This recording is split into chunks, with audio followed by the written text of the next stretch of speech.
Okay, fabulous. So thanks for taking the time to attend this training on a Saturday. We really appreciate it and we're all excited. We're really excited that you're all here. My name's Camille. I'm based in Trail, BC, the traditional, ancestral, and unceded territory of the Ktunaxa, the Silks, and the Snipes. And I'm the National Lake Blitz Program Manager. I'm joined today by Katie Martin, who is the Lake Blitz Program Coordinator, who will be helping to moderate the chat. So like I said, we've got a fun, jam-packed session planned for you all. So let's get started. Of course, I would like to first thank all of our amazing funders and partners for whom this project, without their support, it would not be possible. So I just wanted to recognize them here. These are our funding sponsors, prize donors, and also people who have supported in shaping the project. So just want to say a quick thank you there.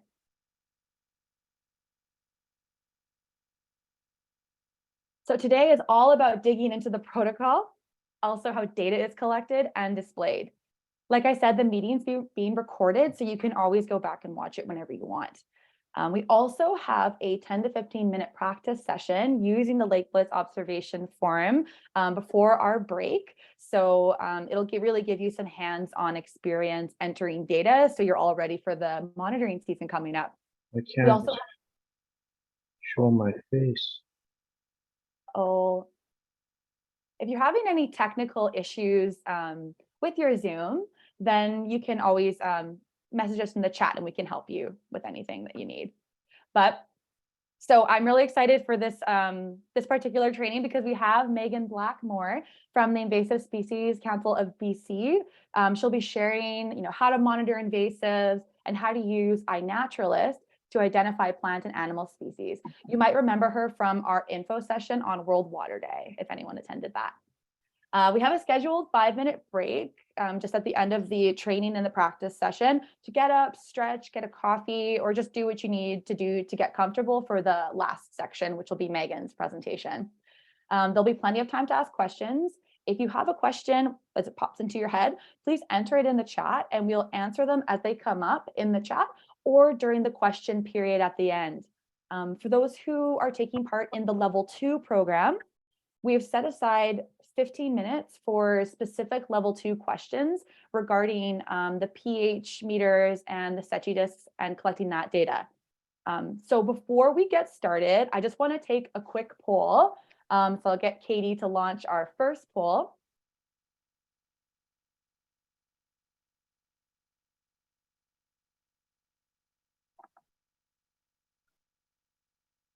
All right.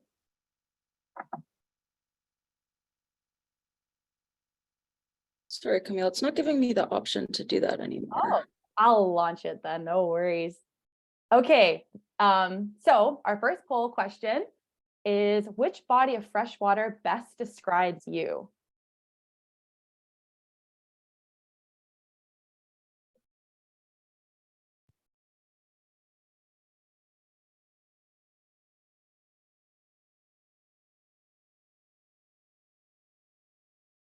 Great.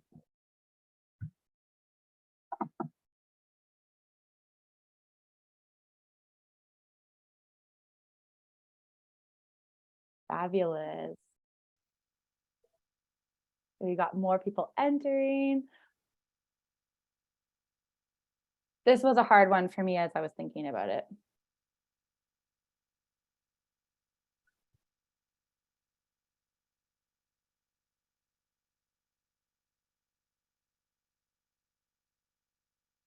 Okay, that's great. I'm gonna end our poll here and let's see the results. Well, not too surprising with the Lake Blitz volunteers. We got a lot of lakes among us. That's so interesting. And I was kind of making a few predictions. Myself, I definitely think I'm very river-like and a bit streamy. You'll probably get that from the presentation, sort of meandering and lots of smiles and maybe some bad jokes. But that's great. Thank you so much, everybody. Got a couple more of those to share throughout the session. Perfect. So for those who aren't familiar with Living Lakes Canada, we are a charitable organization based in the Columbia Basin, and we focus on bridging the gap between science and action to foster community-based water stewardship. The map here shows that while our work does start in the Kootenay region of BC, our network extends across Canada. And we have team members from coast to coast. And through the National Lake Blitz, we're branching out to volunteers like you and other organizations across Canada. If you want to learn more about Living Lakes, That's just visit our unmutes me. website. Oh, doesn't unmute them. Oh, just muting you there, John. Thanks. I'm just going to see if I can get rid of this this drawing here. Perfect. I'm not sure if anyone saw that little red squiggle there. Not sure how that happened. Perfect.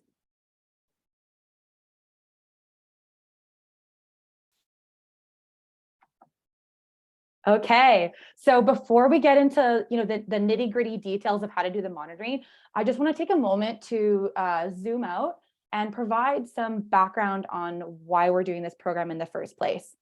So the goal of the Lake Blitz is to encourage the widespread monitoring of lakes across Canada using simple tools so volunteers can understand and help others understand the impacts of climate change on lake health and biodiversity. Perfect. Oop, looks like I skipped a slide. Oh, no, I didn't. Perfect. Oh, there we go. Going a little bit too quickly here with my slide changing. So I just want to expand on those goals. So the outcomes of the program are centered around data availability, awareness, and relationships. As a volunteer, you're helping to close the data gap on freshwater ecosystems across Canada. The temperature and photo data you collect are simple measurements, but provide a wealth of knowledge on the health and biodiversity of lakes in a changing climate. The impacts that we're most concerned about through the Lake Blitz are rising water temperatures that decrease oxygen levels for aquatic life, invasive species spread that push out native species, and algal blooms that decrease oxygen levels and can be toxic to humans and animals.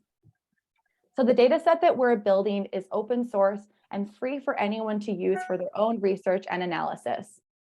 This data is available to anyone to view on the Lake Blitz Observation Map as it's collected, and at the end of the season can be downloaded to Living Lakes Water Hub or downloaded on our Water Hub. So you can actually pull all the data and do some analysis on the temperature. It can also be found on the Gordon Foundation's DataStream database. And at the end of the sampling year, a summary report will be made available to volunteers and the public. And the 2022 report, for those who are waiting for it, it's going to be available this summer. We're just developing our template and sifting through the data. So the simple protocol is really meant to take or to make gathering long-term data collection possible on lakes.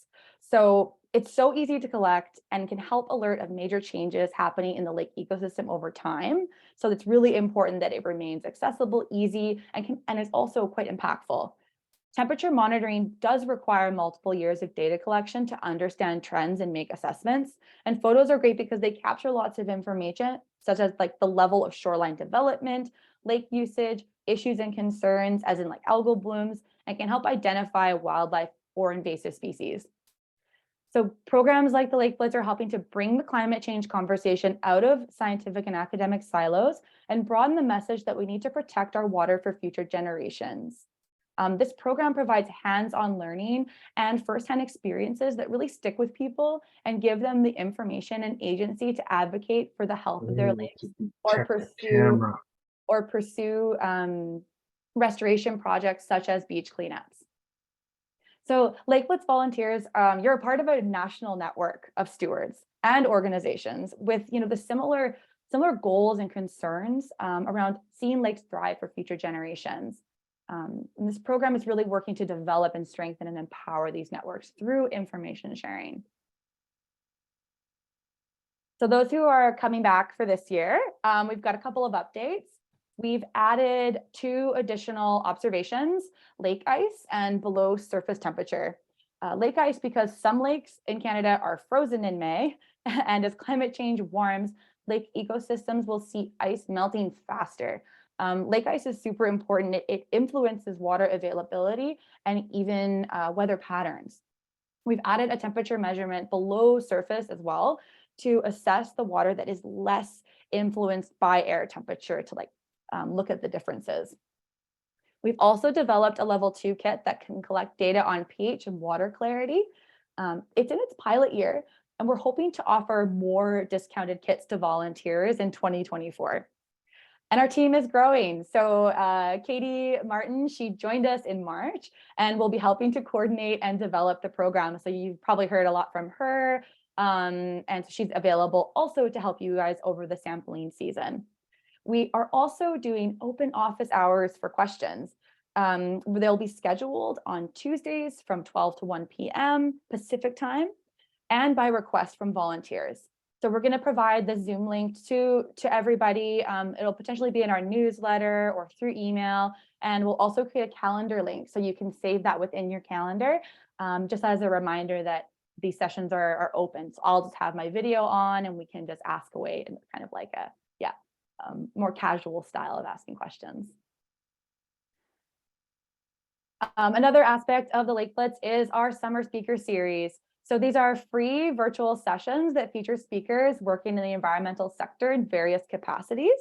We're still working on our complete lineup, but you can save the date for June 21st in the evening. We're going to have a session on the state of the Great Lake reports and citizen science, featuring Lake Blitz volunteer Nancy Stadler-Salt from Environment and Climate Change Canada, who will be sharing how citizen science is being used to collect data and process data on certain indicators of lake health and biodiversity on the Great Lakes.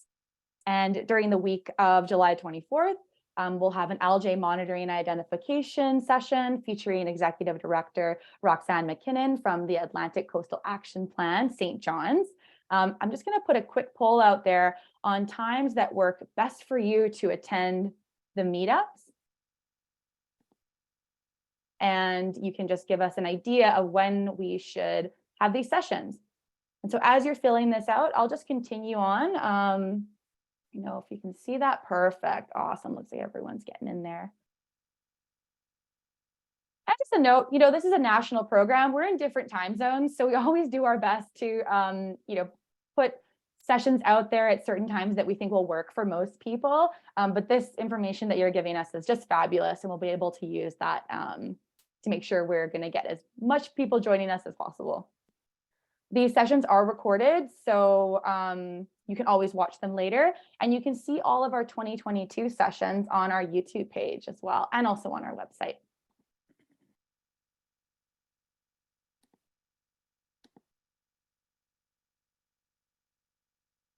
Perfect.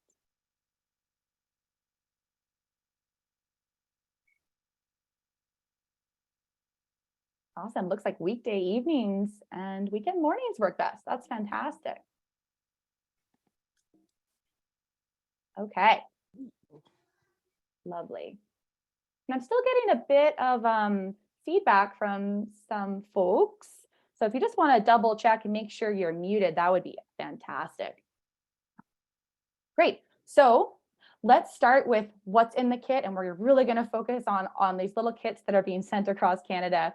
So for this training, some of you may not have your kit. Don't stress at all. We are mainly going to be looking at the field guide. But as of yesterday, almost all of our kits have been sent out and are on their way to you. They're mailed through regular letter mail, so we don't have tracking on them, unfortunately. So it's really important that you let us know when you receive your kit, or if you haven't gotten your kit yet. If you don't receive it by May 19th, we will have some shipped to you a bit quicker. So each kit contains an alcohol thermometer in a hard case to protect it, with a long cord attached to it to allow you to take measurements below the lake surface. Awesome. There's also a tape measurer that we've included in the kit that allows you to measure how deep you took your below surface temperature measurement, which I'll explain more in our section on taking temperature. Each kit has a pencil and 5 double-sided data cards that can be used to record data for later entry into our observation form. The field guide has all the info you need to help guide you while you're at your lake. For this training, we'll be using this as a guide for those who want to follow along. So Katie, I'll just invite you to pop the link to the field guide in the chat. So for those who want to follow along, they can do that.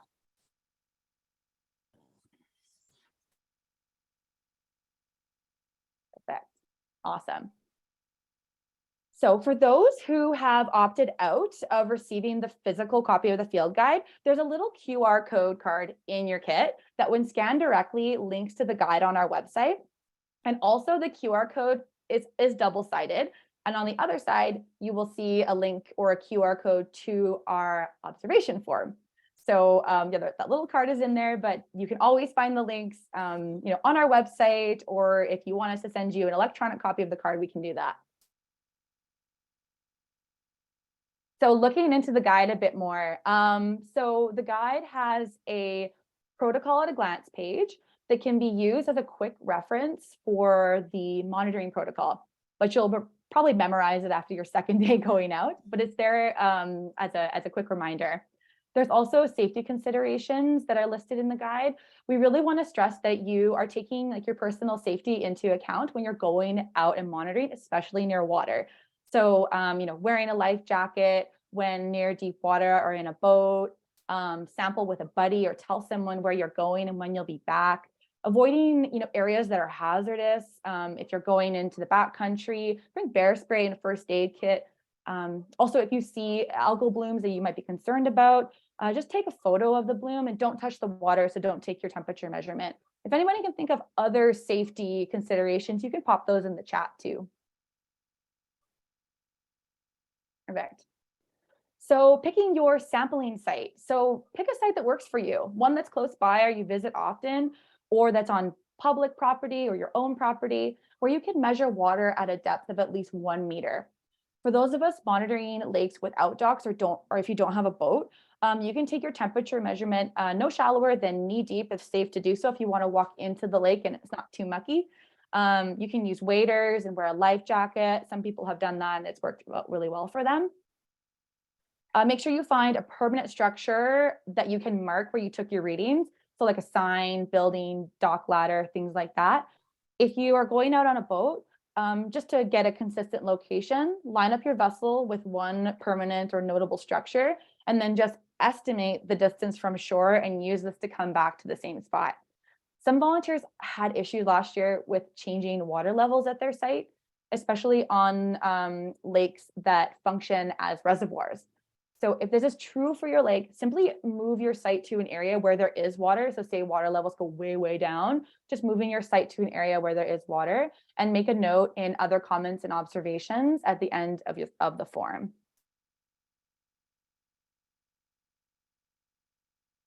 So lots of questions about the schedule. One thing to remember with that is just consistency is key. It makes it easier to compare data from year to year if we have a consistent schedule and time that we do our monitoring.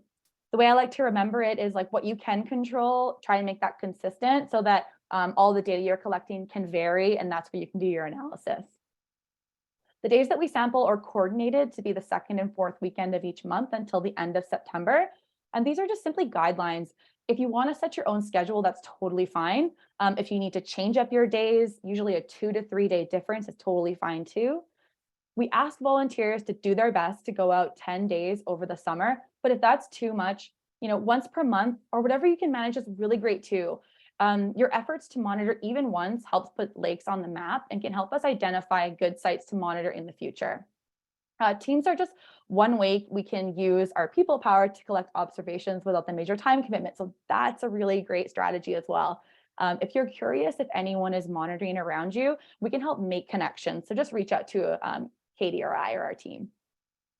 For those monitoring in the north or at high elevations, which I got a call yesterday from someone being like, I can't access my lake. The road's still snowy. Just monitor your lake once it's accessible. If you can access the lake, consider entering data on whether or not it's frozen over or not. And then once you're there for the temperature measurement, just enter 0 because we don't want anyone walking out onto an icy lake to take temperature. So for the data entry component, we've created our own observation form using Survey 123. that allows for quick and consistent data entry to the Lake Blitz Observation Map. There are two ways that you can access the form: using the app, or you can visit the link or scan the QR code and open it on your web browser. You can use that on your phone or on your computer. So there's different ways to access it. Your QR code card will, like I said, take you straight to the form. So that's a really great resource as well. If you're using the app, once you download it, you'll be able to save the survey there for future use. So that's a benefit of the app. We'll be doing some practice at the end of the presentation. So if you want to take the time to download the Survey 123 app in your app store, then you can just search Survey 123 and get that downloaded if you want to practice with that. It's totally free and no login is required. Once downloaded, you just select continue without signing in to get in. That kind of trips some people up. So I just wanted to really highlight that you don't need a login. You can just get in there and it'll save all your information. But if you don't like apps, they're not your thing, you can use the data cards in your kit to record it and then upload it later. You can even use the data cards as a backup, which is like good practice anyways if you're doing data collection. If you have any technical problems, don't hesitate to reach out to us. Our office hours are Monday to Thursday, 8 to 4 p.m. Pacific time, or you can book a one-on-one call. Usually, I found that volunteers get a lot from those one-on-one calls, so don't hesitate to reach out to us. So once the data is submitted, it's displayed on our map. You can zoom in once on this map and access any data point you're curious about or double check your own data. You head to our website where the map is embedded, or you can open it on its own window as well. The temperature data, like I said, can be downloaded from the Water Hub. So Katie, for those who are curious and want to check out the Water Hub, you can go ahead and pop that link in the chat and folks can see where the 2022 national data set lives. We encourage you to review your data and let us know if you want to make any changes. However, we will be reviewing it as it comes in and ensuring that like the information is correct or temperature measurements don't look, like they're like 35 degrees or anything like that, just to flag any equipment issues, and also do any edits to spelling and things like that. So it just looks great on the map. But if you review your data and you notice that it's something's askew, then just reach out to us and we can edit that on the back end. So making sure your location that your location of your monitoring site is accurate on the map is super important and can also be tricky for some first-time users. We make monitoring sites visible so that there's a bit of contingency built into that, so that if you can't monitor anymore, we can identify those sites that are great for monitoring. So that's why we want to have it on the map. And also it's just a great way to see all these efforts that everyone is putting into collecting data across Canada. Also, it's helpful so we don't duplicate efforts of other volunteers going to the same site. So in our practice session, we're going to go over that in more detail. If over the sampling season, like I said, you notice that your points are off, let us know, we'll correct it. We ask volunteers to create a unique site ID. This is simply your initials and the number of your site. If you're doing more than one, you can just number it, 1, 2, 3, so on and so forth. We ask for this site ID just because it's easy for us to identify whose site it is and how many sites they're doing. We do have a section in our observation map where you enter your first and last name, but that is not displayed on the map. So the site ID is good for identification there.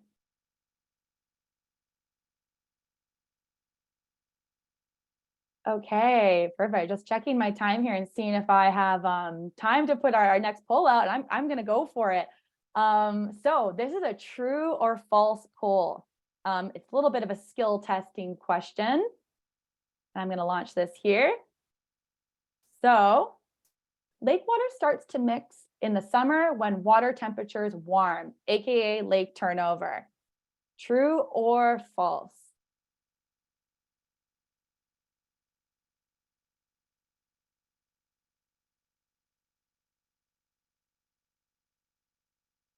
Bit of a tricky one.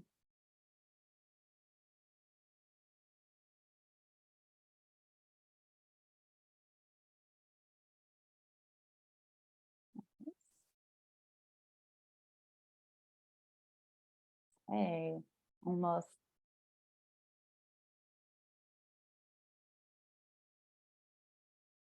Okay, fantastic. So let's see what the results are. I know some people are still entering it there.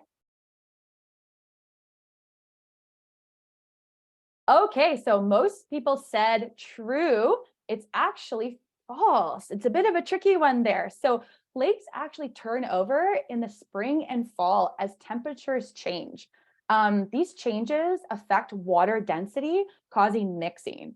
In the summer and winter, lakes separate into layers of water density based on temperature. So it's just that change in temperature that is causing a shift and causing the mixing. So when you're doing your temperature readings, you may see more or less differences between water temperature measurements, the surface and the lower one, as the seasons change during your monitoring. So just something to keep in mind. There is a seasonality there. So now I'm just going to cover the main points and tips to get good readings for temperature. With air temperature, you're going to want to take your reading, with your thermometer about 1 meter off the ground. You want to take it at your site because it's going to be different from like the general forecast for your area because it's not at the weather station. You want to make sure your thermometer is also not in direct sunlight or like in your hand, as this can skew your readings. Thinking about that, not leaving your kit in your car, even though it's convenient because how hot cars get in the summer. That can make it take longer for it to stabilize, and also can sort of wear on your thermometer a bit. You can use your body shadow if you're monitoring, or if you're taking your measurement from a dock, or hang it in the shade of a tree if you're doing it on the shoreline. Stabilization for these takes about 4 minutes, so just be patient. You can do your wildlife and invasive observations while you're waiting. You can use timers on your phone to make it easier. There's just a couple of hacks there. Now, the surface water temperature, you are going to place your thermometer at the surface of the lake. You want your water there to be about 1 meter deep. And this usually takes about 2 to 4 minutes, depending on the thermometer that you have. Each instrument is different, but they can be quick or a bit slow, but you'll learn it over the season. Wait until it stabilizes before reading the temperature.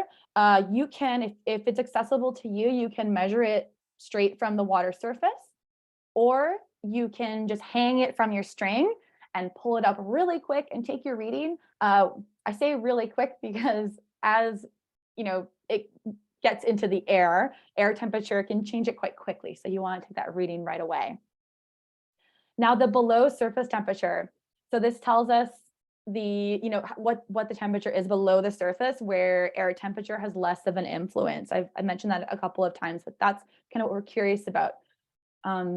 This is just optional for those who can't access deep sites. So we've left it as like an optional reading, but we definitely encourage anyone who's monitoring from a dock or a boat to do this step. It's really important.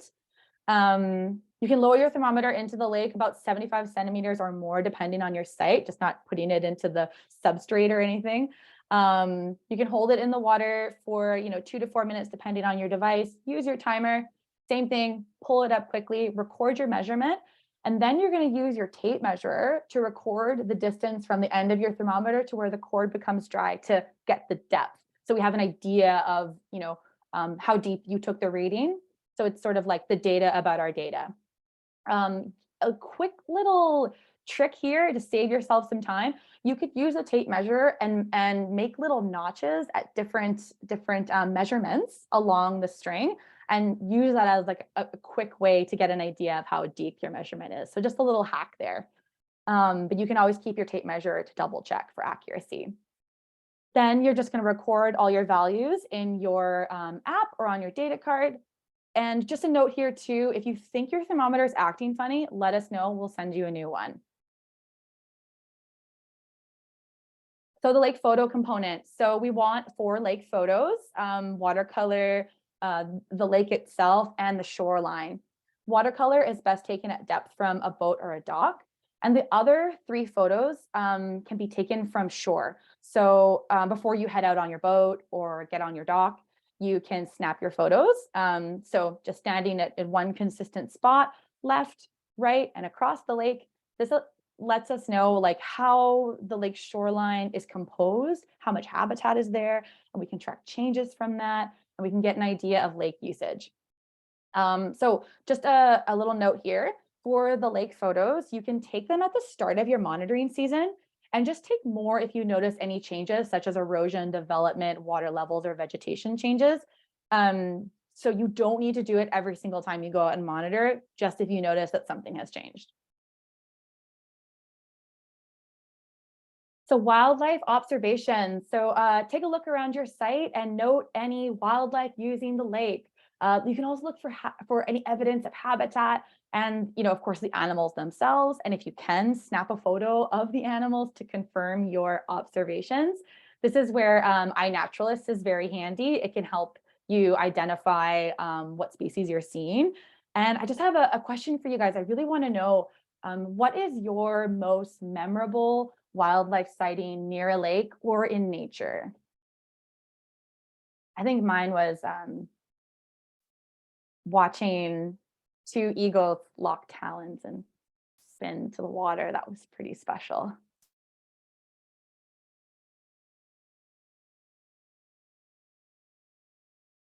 Lovely. I'll carry on while everyone's sharing.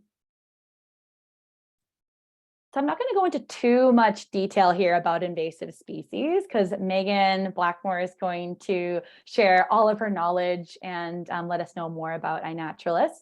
But the Lake Blitz Field Guide does have some quick ID of common and priority invasive species that takes a national approach. So it's not a complete list. And that's why using things like iNaturalist is great for ID. Invasive species are a huge concern for biodiversity. They're one of the biggest threats to it, and their impacts are, exacerbated by climate change. So it's very applicable to our monitoring. Reporting these species quickly to the right agencies is also very important. So there are numbers in your guide, and we can help you navigate, any reportings that you want to do, or reaching out to your regional invasive species society to just help you get that information. So Megan's going to be sharing more about this.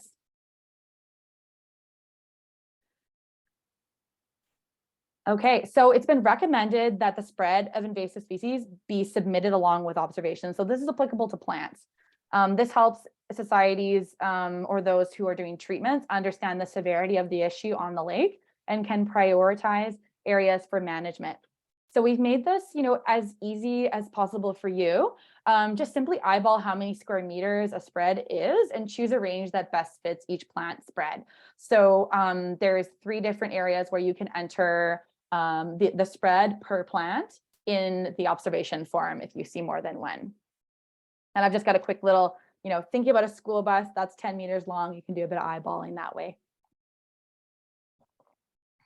Okay, just our last slide before we get into our practice here. So make sure to record any issues or concerns that you witness on the lake, from seeing trash to potentially spills. If you see garbage and it's safe to pick up, bring a bag and some gloves with you, and just leave the place a bit cleaner than you found it. Is always a good practice. I want to focus on one impact in particular that we're interested in because of its relationship to climate change and human impacts, is the presence of algae. So particularly cyanobacteria or blue-green algae, which is, a naturally occurring part of our lake ecosystem. They're not normally visible, but under the right conditions, like warm temperatures, lots of sunlight, extra, food or nutrients, populations can grow quickly and clump together to form a bloom. While not all cyanobacteria are harmful, some can produce toxins that are harmful to humans and animals. So Katie's just going to pop some helpful brochures on cyanobacteria identification into the chat. They're also on the website, so you can access them there. And just a reminder of that July session that we'll be having to answer all your questions about algae and cyanobacteria.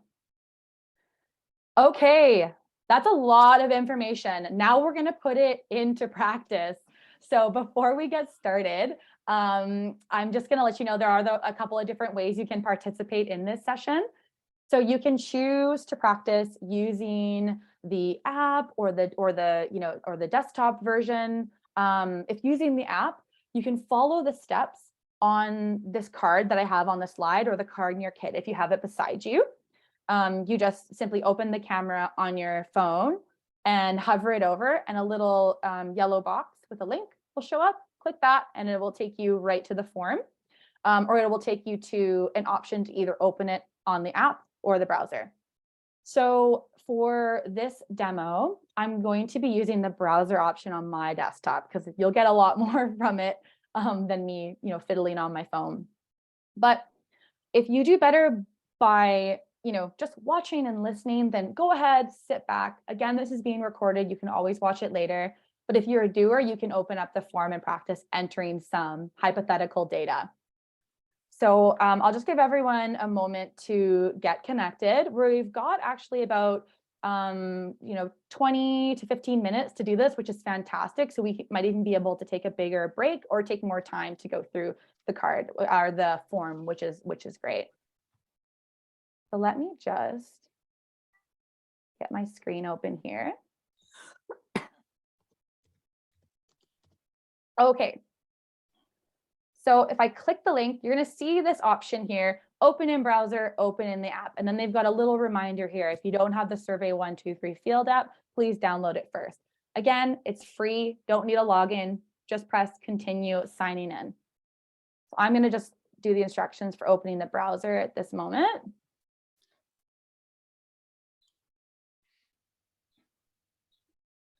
Okay, and for those who are using the app, you're just going to open it, continue without signing in, and then select the QR code in the search box. And then you can scan the code. It's going to save it right to the app, so you can just click that every time you want to enter data. Okay, and keep note of any questions you have while we're going through the demo, and we can answer those in the question period because you probably won't be the only one with questions. Okay, so the first step here when we're entering our data is to make sure we have an accurate site location. So right now you can see where I am at my home in Trail. If you are getting a notification that you need to allow location surfaces, allow it. For those who might not know like what that looks like, there's this little marker icon here. And you just want to continue allowing the site to access your location and then press done. So that'll make it really easy to find where you are every single time you go to enter your data. So another important point here is I didn't enter my lake. I didn't get my lake observations from my house. So I'm going to need to change my location. You can zoom out using the minus sign. And let's say, I picked a site that was nice and close. I'm going to move over. Let's say I did some wetlands here at Oasis Wetlands. So I came out on this little outcrop here. And that's my location. If you noticed how the lat and long changed, that just shows me that it's no longer pointing me towards or pointing, Katie and I towards Camille's house where she collected her data. It's showing us that I went to Oasis Wetland. So perfect. I'm ready to start entering my data.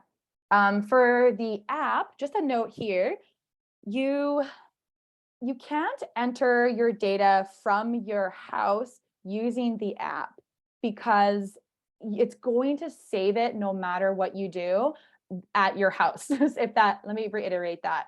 The app sort of locks your location in one place and you can't change it. But if you want to use your phone and enter your observations that way, because it's just easier to upload photos, then just select the browser option on your smartphone.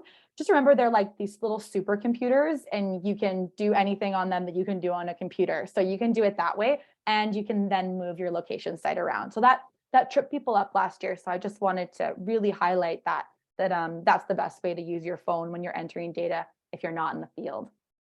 Another note on the app actually is you can use it when you're out of service, which is great. You simply select save to outbox and then you can enter your data later because you need data or a Wi-Fi connection to upload it to the map. So just note that you can save it. Another great benefit of the app. Great.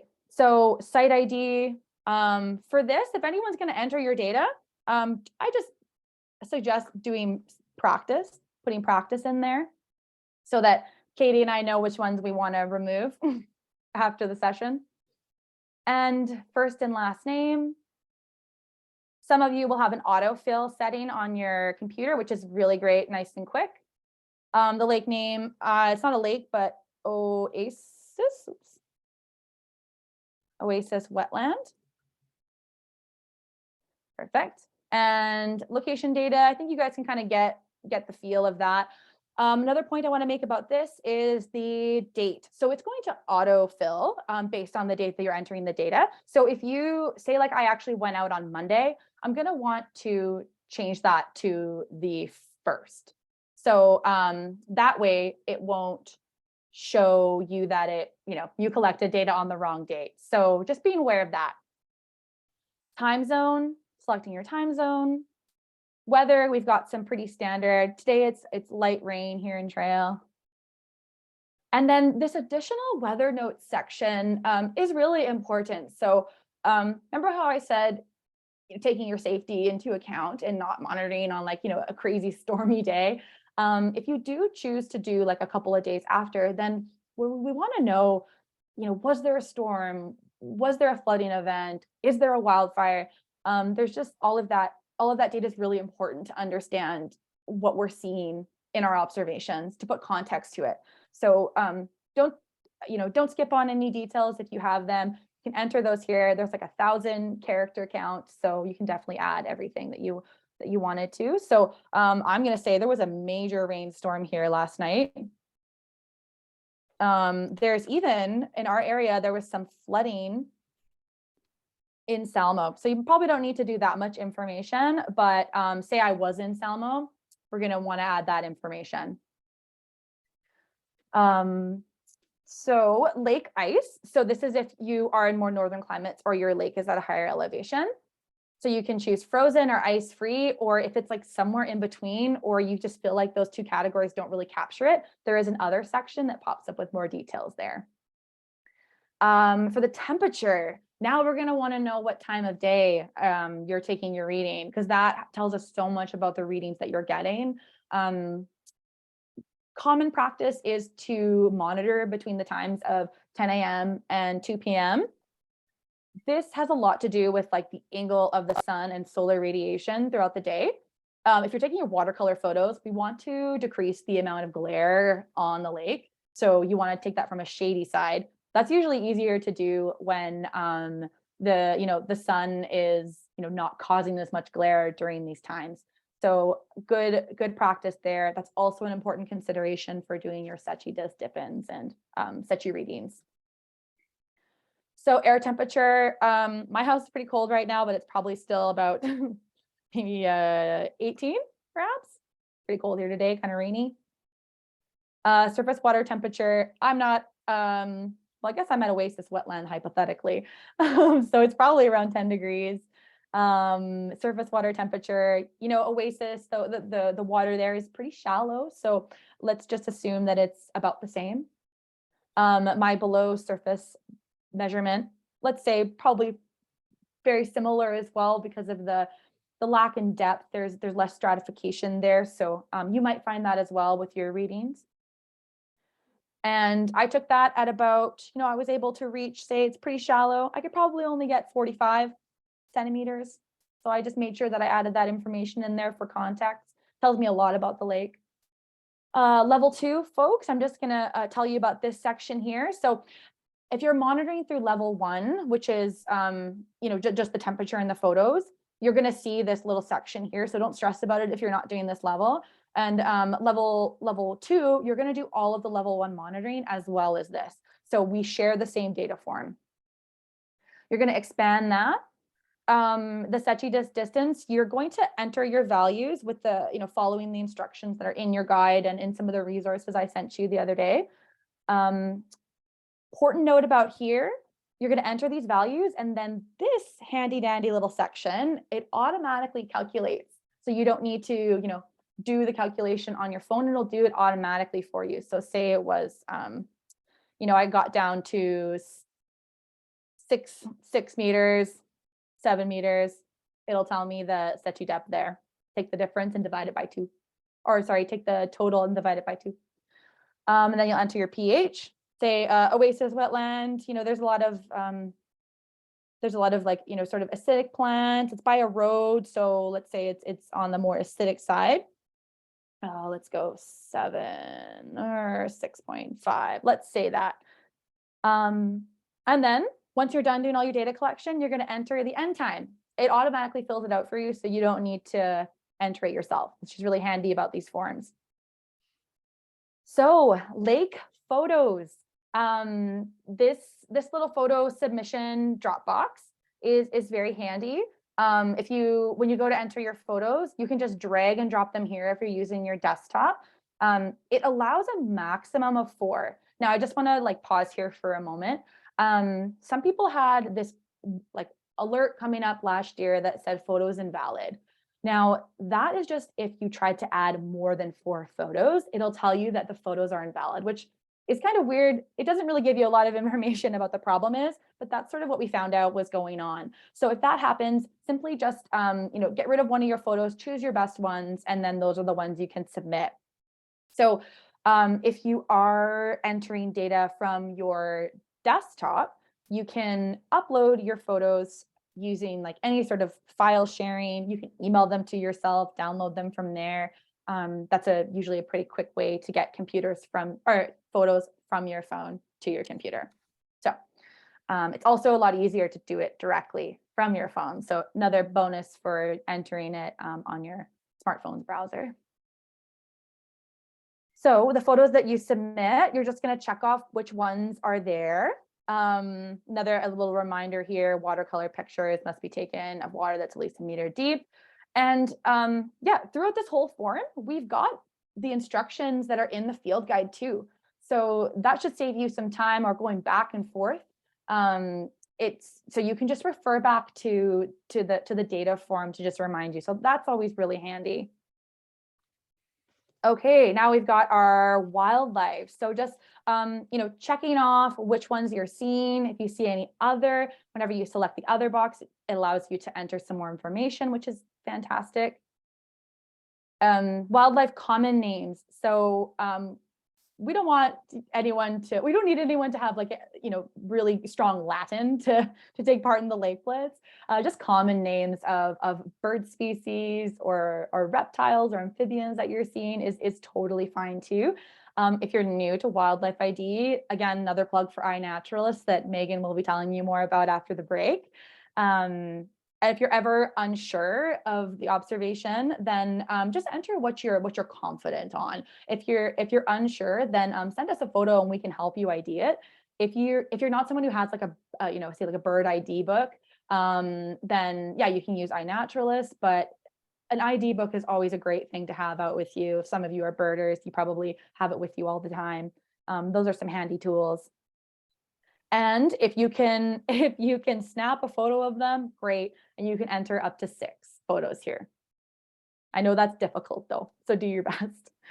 The invasive species section. So yeah, we've got our ID guide in the guide, just entering whether it's wildlife or plants, and then the common names. You can enter your photos here to back up your observations. Super handy to have good photos. That will help us, confirm your observations. So we will be looking through the photos as they come in.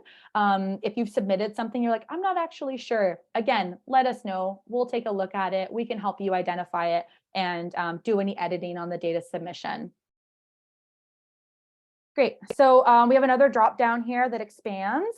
Estimate the amount of spread of the plants. I kind of talked about that in invasive section. So we've got 3 different placements for if you see, multiple species, and then just estimating the size of the spread, taking your arms out, saying, well, it's about this, and reflecting the range there.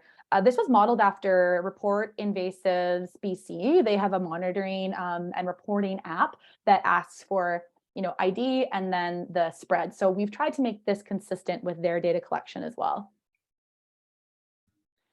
Okay, couple more, or this is the last section here until we're ready to add some comments and submit. So visible issues and concerns impacting the lake. So you can just select what you've seen, take some photos to back it up. They're so useful. You've got a maximum of 6 here. Again, you can click on the box. It'll pop up your file sharing, and then you can enter. Yeah, you'll see all my Lake Blitz stuff here. Perfect. And then you can enter your photos, drag and drop that way. And the other observations are comments. So yeah, if you've been collecting, chlorine measurements or hardness or other data points, you can put those in here. Some volunteers do that. So I do invite you to add anything that you want to add, and add any comments or any context for the data that you're collecting. One thing I would avoid though is putting any questions that are directed towards Katie and I in this section, because it's kind of, we can sometimes miss it a bit. I would encourage you to send us an email. That way we can get to you a little bit quicker, say if we have a backlog of data to sort through, so that you have your questions answered right away. So once you're ready to go, all of your data is ready, you press submit. Now I didn't fill out my entire form, so it'll probably have an error that will pop up for me. So you click the submit button and it will, nice, perfect, it worked. So your data was submitted successfully. You'll get this little note. It can be viewed on the observation map, and a little reminder if you want to make changes, nudge us. So now let's take a look at our observation map. Might take a little while to load. So the map again can be found on our website. So little orientation to the map for the next few minutes here. Here, let me just change the size of my browser a little bit here. Perfect. Okay. So, whoops. You'll see we already have some data points for this year. So when you get into the map, we've got a couple of things I just wanted to point out here on the side. So it'll start with our info section. At the top, we've got our legend that will tell you, how many sampling sites there are in our particular cluster of data. So the logo will look a bit bigger and a bit smaller. Another cool thing here is you can change the appearance of the map. So you can choose to see some satellite imagery, change it to streets for location. The one that it automatically goes to is the topographic. So just a little note there. One other thing I'll point out about the map is we've got a couple different layers. So you can see the 2022, let me just move this here so it looks a little bit better for you. So you can turn layers on or off. And so when I click the eye on this one, perfect. You can see the 2022 data, and we've got it looking like a purple version of our logo, which is fabulous. So let's click on some of the new data points once it reappears here. So when you click on a cluster, it's going to show you all of the data points in that cluster. So in southern British Columbia. Nice, we got some practice points in there. That's fabulous. So if you want to look at a particular point, just make a note of which lake you want to look at, and then look at the site ID. Then you select Browse Features, and it just takes a little while to load here. And we can look at the data point that I entered. Oh, this is my practice points here before. So it says Columbia River. It'll tell you everything, the long, what I observed, the measurements I took. So that's kind of how you look at the data. And I didn't enter any photos, so let me select one that I did enter the photos for, or that another volunteer entered her photos for. Perfect. See if we had some photos from. Gee, fantastic. Great. So you can see the photos at the very bottom. So if you're wondering where they went, they're all at the bottom there. Nice. Beautiful. Okay. Well, perfect. That's everything that I wanted to show you and demo. Let's take a quick break. Go grab a coffee, grab some water, and we'll meet back here at 11 o'clock Pacific time, and we'll have a great presentation from Megan. So I'm just going to stop my my sharing, and then I'll invite Megan to get her slides up there because I think she popped into the meeting. Thanks, everybody.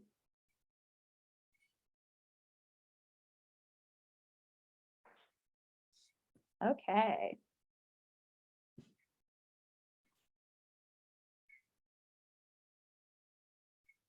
Nice. Hi, Megan. Hi, I was just finding my mute button.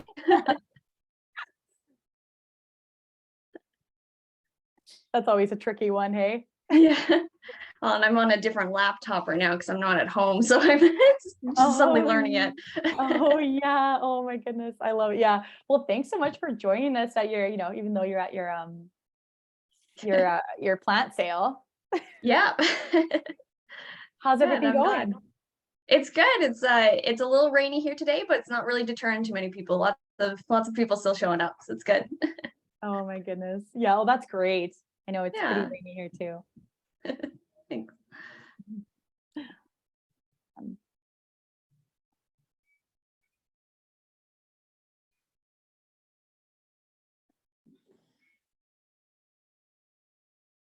I can smell that my husband is making breakfast right now. I can smell bacon wafting into the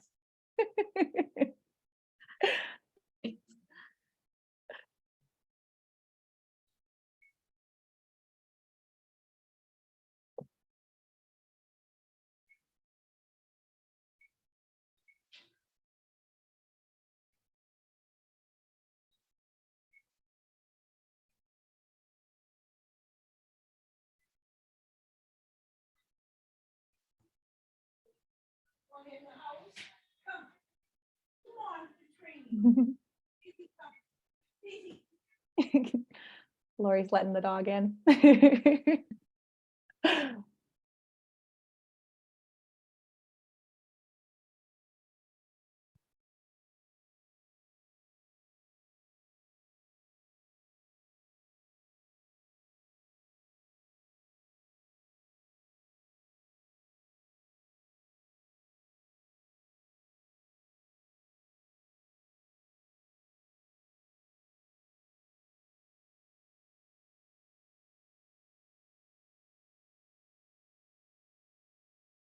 Now I'm just going to answer some questions here. Great questions, everybody. We'll be able to get to all of these. Katie hasn't already in our question period. And yeah, I invite you to save some for Megan too. She's got a great presentation plan for us.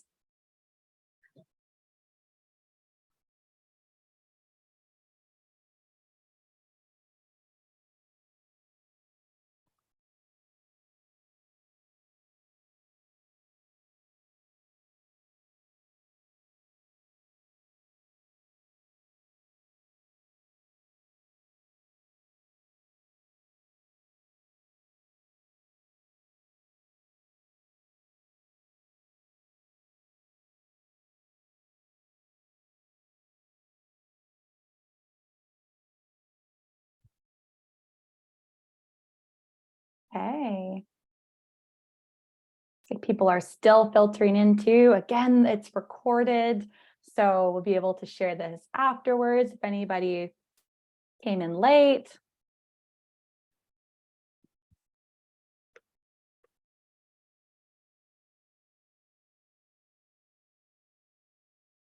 And yeah, it's just one other thing I just wanted to mention. Right now, registration is still open for the Lake Blitz, so you might not see the observation form on the website quite yet, but it will be on there once registration closes. We just try not to crowd the landing page too much, so you should see that on between May 8th and May 10th. We'll have that up there. So just in case you're looking for it and you can't find it, yeah, we'll be updating the website soon.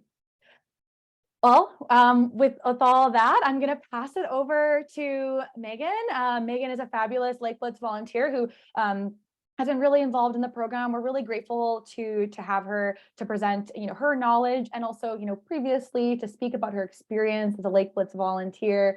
at our info session. So Megan, I will hand it off to you and mute myself.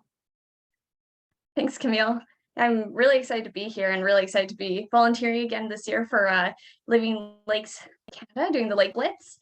So today I'm going to be just kind of talking about some about invasive species and how to report and use iNaturalist. Just a quick about me. I mean, Camille kind of introduced me a little bit, but I work for the Invasive Species Council of BC, so I'm very passionate about invasives and reporting them. And I also have a background in horticulture and just have a big passion for everything in the natural world.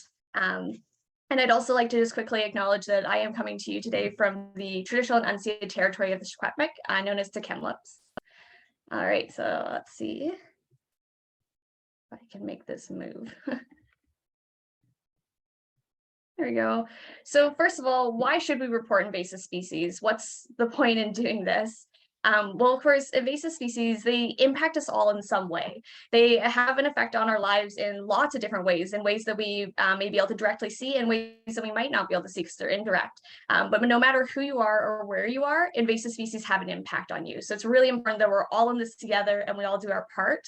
And reporting is key to effective management. We can't effectively manage invasive species if we don't know where they are. So we need to know where they are so that we can start to create plans and be able to manage those.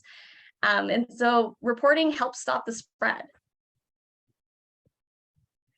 So community science, that's what we're all here to be able to do today through the Lake Blitz. That's adding data to community science. iNaturalist is another way to add to community science. And there's so much data out there that people who, you don't have to have any background, any knowledge really of what you're observing, but your observations can contribute to the scientific world in really impactful ways. So these are just a few examples of how community science from iNaturalist has really had some kind of impact in the invasives world. So these are a few examples of people who were iNaturalist users who were the first to find these species and help contribute to these invasives, and the data that was created and collected through iNaturalist helped these reports that came out on these species. Another really cool example, this one's my favorite, it's really interesting. There was an iNaturalist user in Quebec who didn't really have a background in insects or any kind of biological studies. They were just observing what they saw. And so they saw this leaf that had this weird chew pattern in it. So they took a picture and said, maybe it's a butterfly, maybe it's a moth. They weren't really sure. And this actually caught the attention of some people who were trying to identify it, and it ended up getting the attention of the CFIA and different agencies that realized that this is elm zigzag sawfly. It's a very particular pattern that those chew, and this was the first evidence of it ever in North America. So they were able to jump onto these and start to manage it. Had they not observed it, we wouldn't know. We wouldn't have known that it was there, and then who knows how long it would have been until we realized that. So every day people can find really incredible discoveries that can be really important for us to know about.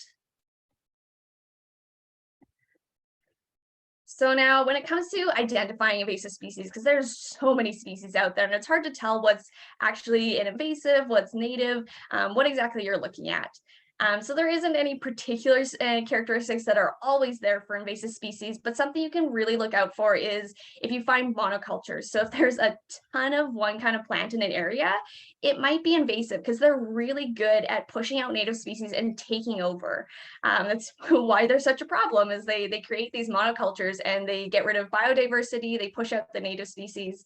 So if you see something like that, like this is showing a field of meadow buttercup, if you see something like that, start to look into the identification of that and look a little further, because it very well could be an invasive. And also invasives are really good at invading disturbed areas, and especially roadsides, because they're being transported on our trucks, on bikes, anything that's kind of going through those corridors. So they're often the first times where we'll find these invasives is along roadsides. So kind of looking at the area that you're seeing them in, if it's in a high traffic zone, it's very possible that if it's something that you don't recognize and it looks new and it doesn't look like it belongs, it very well could be an invasive. So definitely keep an eye for those types of things, those kind of characteristics and areas. And if you think that something might be an invasive, take some pictures and report it. Make sure that someone else can help you with the ID, look into yourself and see what you come up with. Also really important for getting good identification of invasive species as well as any other species really. So you can use, there's some different resources that you can use. iNaturalist, as we mentioned before, is a really great application. It has AI, so when you first put your picture in, it'll make suggestions just based on how the photo looks. It's not always correct, so do take it with a grain of salt, because sometimes it's not always giving you the exact suggestion. Sometimes it's a little more broad of a suggestion, but it's surprisingly accurate a lot of the times. So you can use that. That'll help you to get a start with where to look for to identify that species. And also when you post on iNaturalist, there's a huge community of people from all over the world and all sorts of different backgrounds.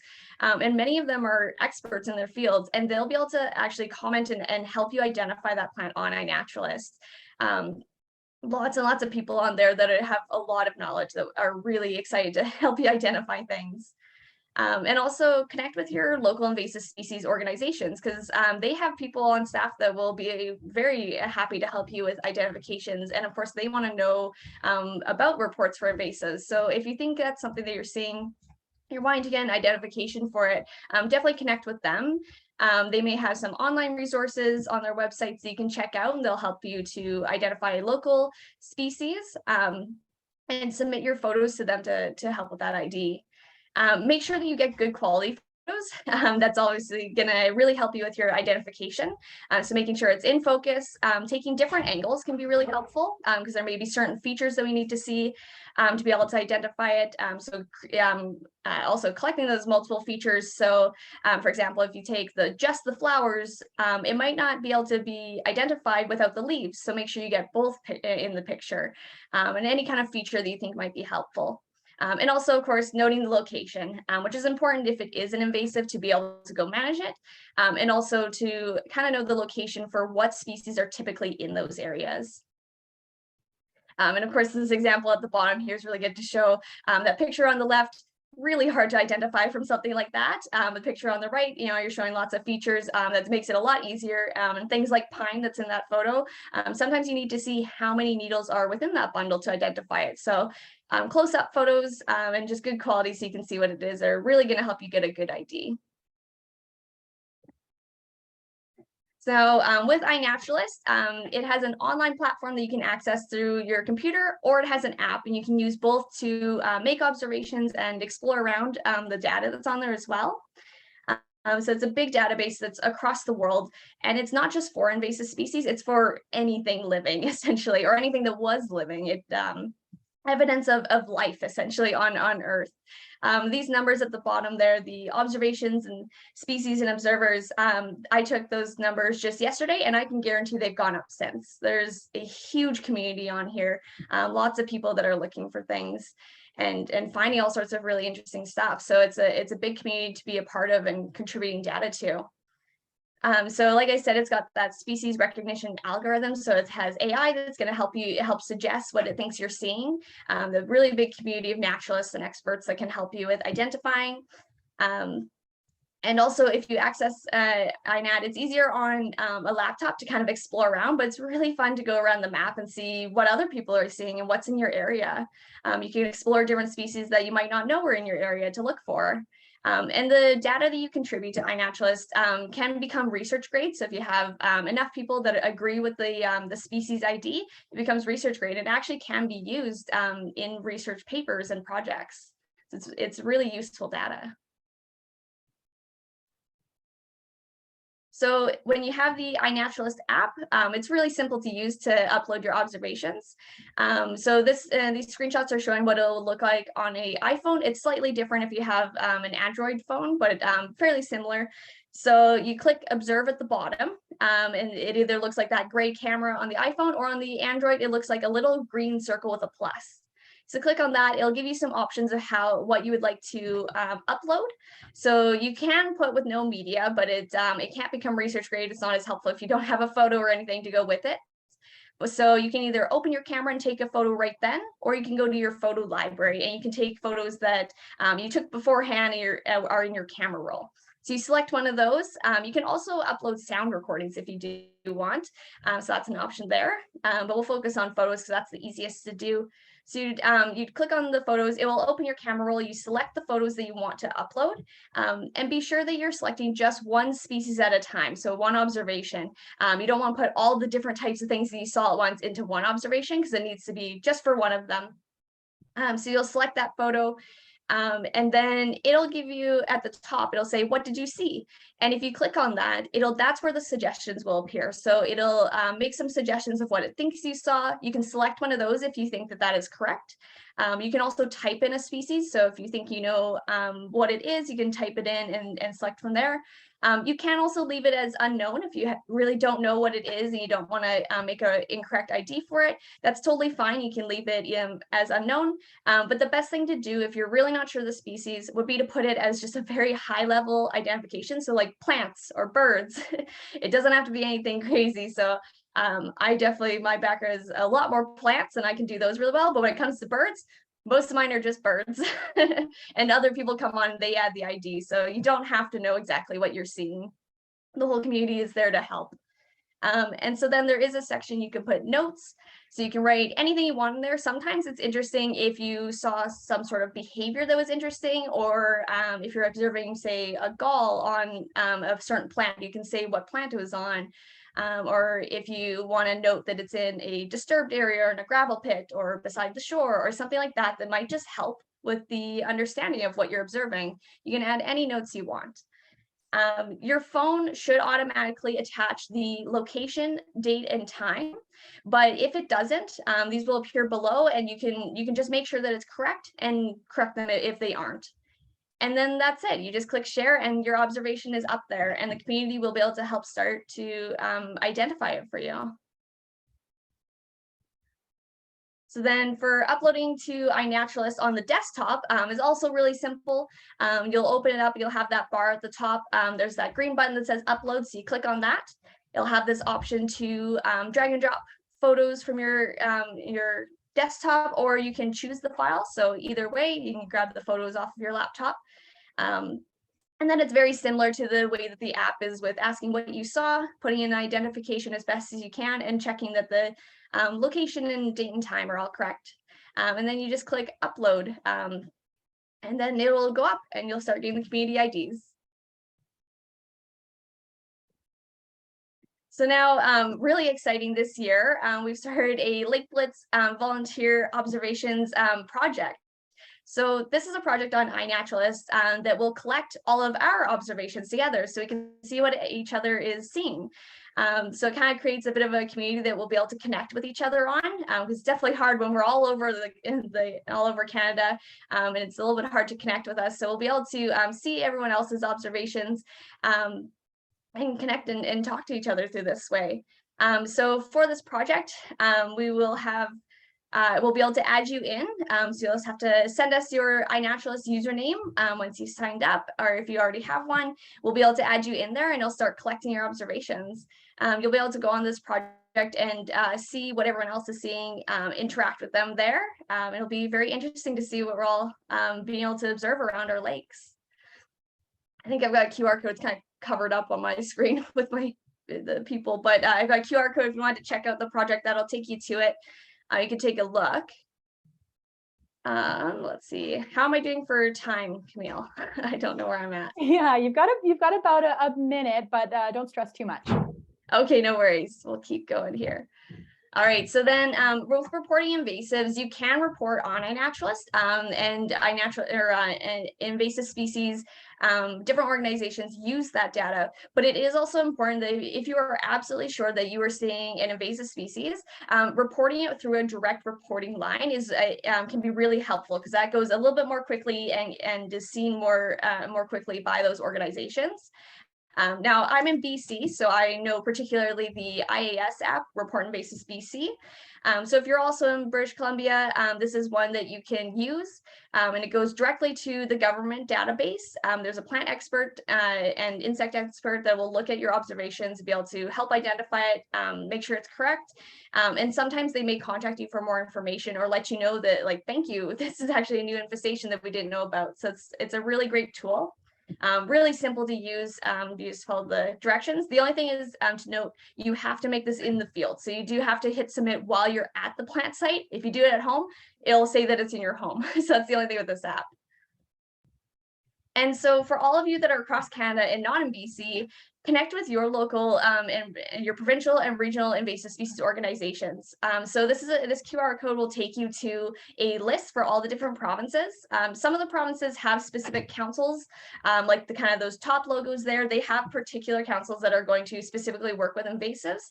Some of the provinces do just go through a department through the government. So if you go to the government site, they'll have the links and help available there. But all the provinces have somewhere that you'll be able to go and learn about invasive species, get the information you need, and to report whatever you're seeing. All right, so thank you. I think that's my end there. Thank you so much.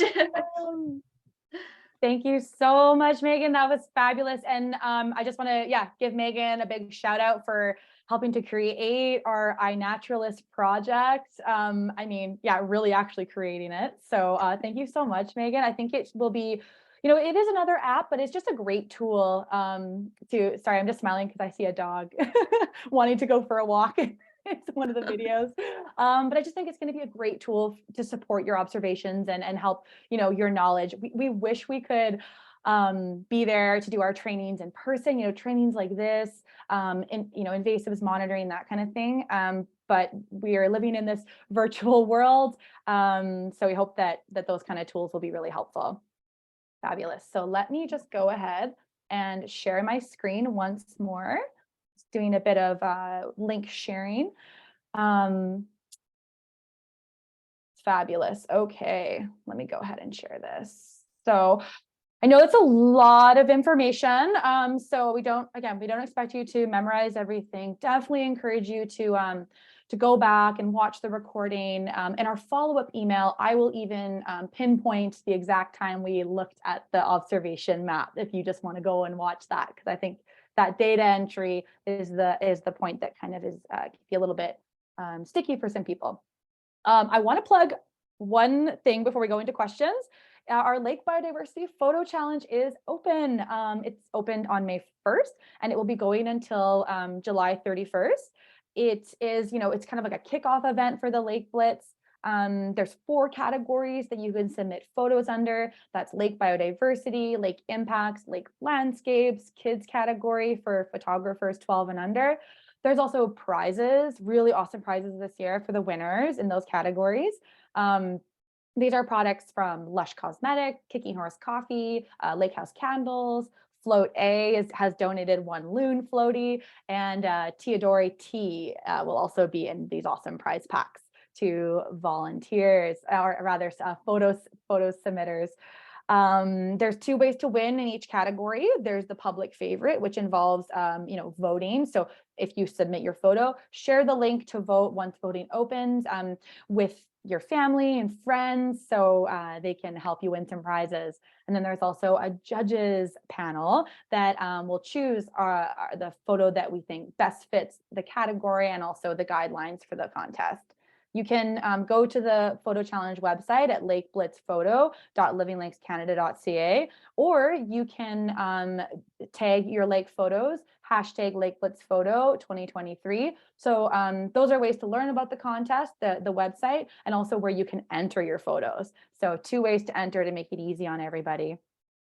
I will just enter that website into the chat.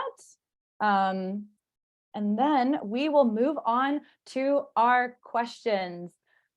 So we'll start with some of the questions that we've been seeing in the chat. So Katie's been tracking it and doing her best to, get back to everybody. We've got a lot of people in the meeting, so we'll make sure that we've addressed all of your questions. But if you feel like you would like to ask your question yourself, we will just invite you to raise your hand, and then we will then invite you to unmute, and then you can ask your question. And for those who are watching this recording after the fact, and some questions have popped up for you, you can just reach out to us at Lake Blitz at livinglakescanada.ca once you watch the recording, and we'll get back to you. Let me just put this in the chat.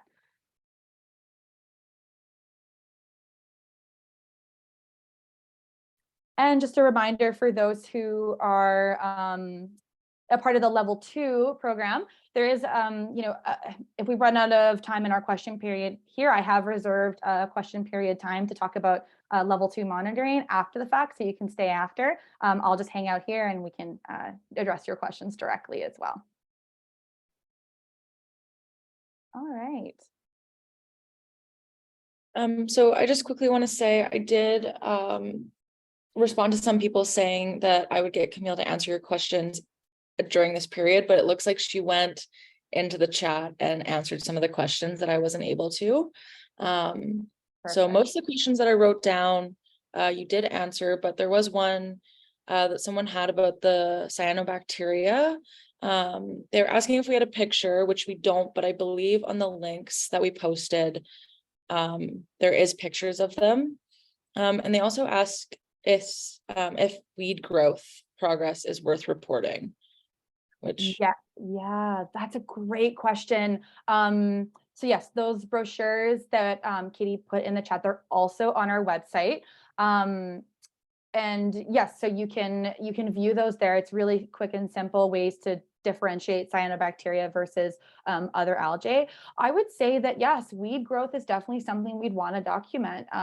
The increase of plant growth, it does have an impact on the oxygen, that it's going to bring oxygen into the lake, but then as those weeds die, it's going to, decrease the oxygen. So it's really important data to gather there. Also, an influx of plant growth could show signs that, or could be a sign that there's increasing nutrients available in the lake, which can be linked to, increasing human activity or other sort of inputs that are entering the lake. So definitely important data, and back them up with photos, of course. Perfect. So I just, Kate, yeah, sorry. I did want to do one quick thing, because this might help address some questions that I did see in the chat. I saw a lot of questions about, where can I find this on the website? I can't seem to navigate it. So I just wanted to do a quick little visit to our landing page that has everything volunteers need to know. So it is at lakeblitz.livinglakescanada.ca. If you go to our website and select Lake Blitz through our programs, it's going to take you to our program page. Now you're going to need to click through to this Lake Blitz landing page, and that has all your information. So just keep a note of that. I would even save this web page on your browser, so you just have to go there and enter your data. It's a good little quick trick. So right now we're still open for registration. So you'll still see the registration form there until it closes on Monday. So this will be replaced with the observation form. So that's why you can't see it right now. You can use the QR code on your card to toggle to that.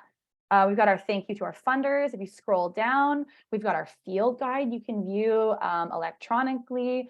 We've got our observation map. It's embedded in the website, so you can look at the points. My browser is a bit slow, so I like to open it through the link here, so that'll take you to the map. We've also got our newsletters. They're all saved here on the site, so you can go back and see what resources we shared or what announcements we made. We also have a frequently asked questions section. So if you have a question, you can check here first and see if you can find your answer. If not, get back to us. And then there's more volunteer resources. This is where you can find the cyanobacteria info sheet, guide to identifying cyanobacteria from other algae, and other volunteer opportunities.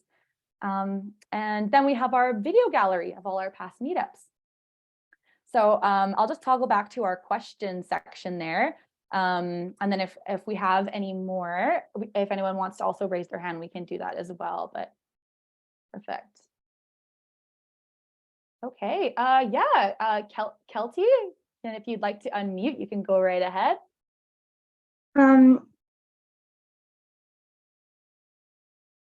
forgot. Oh, that happens to me all the time. If it comes back to you, you can raise your hand again and we'll get back to you. In the meantime, I do have a question from someone in the chat, which did get brought up a few times while we were going through the process. People clicking on the link, it's bringing up that it's the 2022 version, not 2023. I'm not sure. Oh, the link that we shared in the chat? Yeah. Oh, okay. That might have been a copy and paste error. Let us share that link here, the observation map, and that should take you to. So apologies, everyone. So those of you who wanted to follow along, well, for those who, I mean, the form hasn't changed a whole lot. Basically, the main thing about walking through that observation form is just the location services and changing your points and, you know, knowing what is automatically filled on the form. So if you did use that, my apologies that it's the previous year, but you still got an idea of how the form works and how to connect to it. So it's still valuable. I did just pop the survey link for this year in the chat. So if you want to still do some practice points today, go ahead. I know that I went kind of quickly through it just because of time. So you can still enter your practice points, just title them practice so we know which ones to weed through. I think you'll probably get a lot out of that. Yeah, unless you have any, and oh, we've got one from Valerie and Nancy. I'm not sure who. I'll just clarify what I ended up doing to get the 2023 survey on, because I did it last year, so the 2022 just popped up. So when I went on the app, there's a spot where you can take a picture of the new QR code for 2023. Then it pulls up that 2023 one. So if somebody wanted to just do it from the app already, that's how I did it. Perfect. Oh, that's fantastic, Valerie. Thanks for that. And yeah, I feel like it's the perfect time for QR codes because we've all got lots of practice from the pandemic. So it's a similar, raising or putting your camera over that. So thanks, Valerie. That's a great way to put that. I'm just going to put it in the order that I'm seeing it pop up. Nancy, would you like to? Yeah, sure. Hi, Camille. Just a question about some of the observations for my lake. Gets a lot of pine pollen on it. Would you like that to be included in as an observation? Because that could be another indicator of climate change as to, you know, if those dates change over time. Yeah, exactly. 100%. I think that's a great observation to make, Nancy.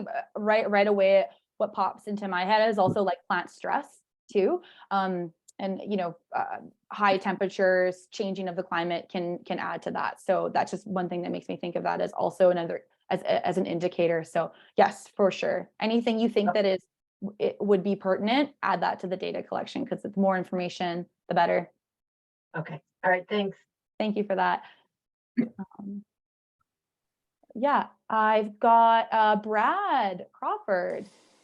Yeah, thank you, Camille. I just had one question. I did receive the package for the testing, but I wasn't sure about. I didn't know if the pH stuff was coming with it, or is this something that there's only selective lakes that they're actually doing this with.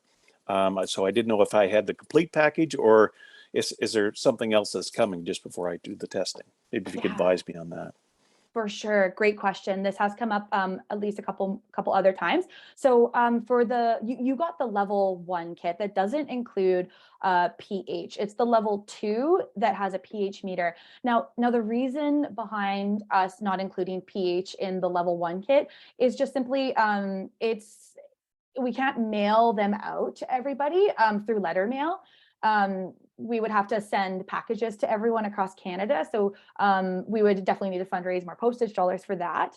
But for the pH, we use the meter because it is just much more accurate and we can actually glean more information from it because pH strips will won't show you the decimal points and the differences that we'll see between pH readings. So it's not included in the level 1 kit because we can't fit it in our kit, unfortunately, but that's why we've introduced the level 2 kit that we provide at a discount. So you're not missing anything, Brad, but if you are interested in the level 2 program, then please reach out to us. And we're really going to be working towards having that be more available to volunteers next year, since it's just in its pilot year this year. That's great. Thank you very much, Camille. Okay, thank you for that question. And Kelty, I think you got your hand up. I was wondering how we would enter the photo challenge. Yeah, great question. So the photo challenge, you can go to that website, lakeblitzphoto.livinglakescanada.ca, and you can enter your photos that way. You can tell us, a bit about your lake, where it is, what the lake name is, and so you can enter it on our website. Or for those of you that have, a social media account, you can post your photo and use the hashtag LakeBlitzPhoto2023. Great question. Thank you. And then Sue Crosby. Oh, hi. I was able to download the updated 2023 version of the survey 123.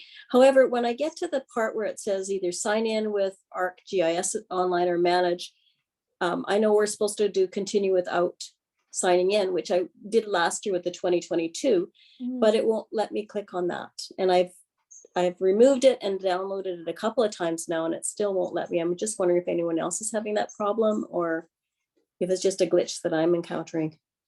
Yeah, that's a good question. Yeah, and if anyone is encountering that, please let us know. Sue, I can definitely, let me just double check and make sure I can get in, continue without signing in. Okay, so it did work for me. It might just be, looks like, yeah, Cynthia's having some issues as well. Let me do some digging on that. Let me even reach out to Survey 123 and see if they have some workarounds for us. Does that sound good? I'll just try and get some more technical support there if that's a glitch on their end. In the meantime, Cynthia and Sue, also let me know if you get past that issue at all. And then I can do it on my tablet and on my laptop. So I mean, I do have back. I really liked doing it on the phone last year. It was so convenient. So it'd be great if I can again. Thank you. Yeah, definitely. Thank you.